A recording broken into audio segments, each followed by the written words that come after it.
సమయం, ఈ దేశ శ్రమ బాద్షా పాదాల కింద నలిగిపోతున్న సమయం, ఒక వీరుడు కోసం ప్రకృతి పురుడు పోసుకుంటున్న సమయం.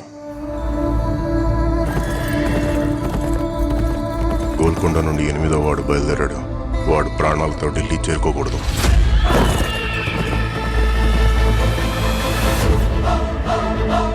ఇది నేను రాసే చరిత్ర. సింహాసనమా, మరణ శాసనమా?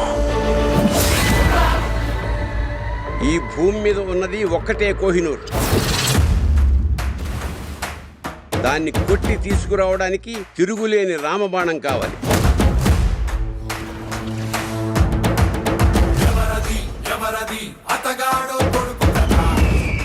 ఇప్పటిదాకా మేకల్ని తినే పులిని చూస్తుంటారు. ఇప్పుడు పులుల్ని వేటాడే బెబ్బుల్ని చూస్తారు.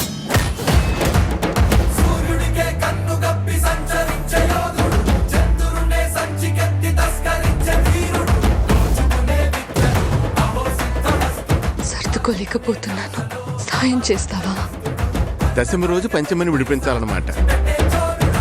నేను రావాలని చాలా మంది దేవుడికి దండం పెట్టుకుంటా ఉంటారు, కానీ నేను రాకూడదని మీరు చూస్తున్నారు.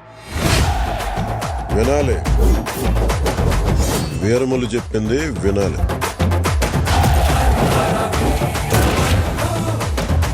నువ్వు మా వెర్రిపిస్తున్న మామయ్యవు కదూ.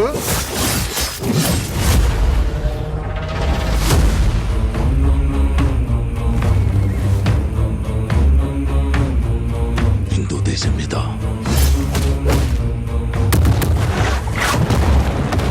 పవిత్రమైన మన జెండా గర్వంగా ఎగరాలి.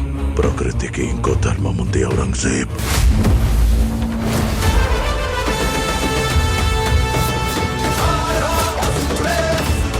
ఇది క్రూర మృగాలు తిరిగే చోటు.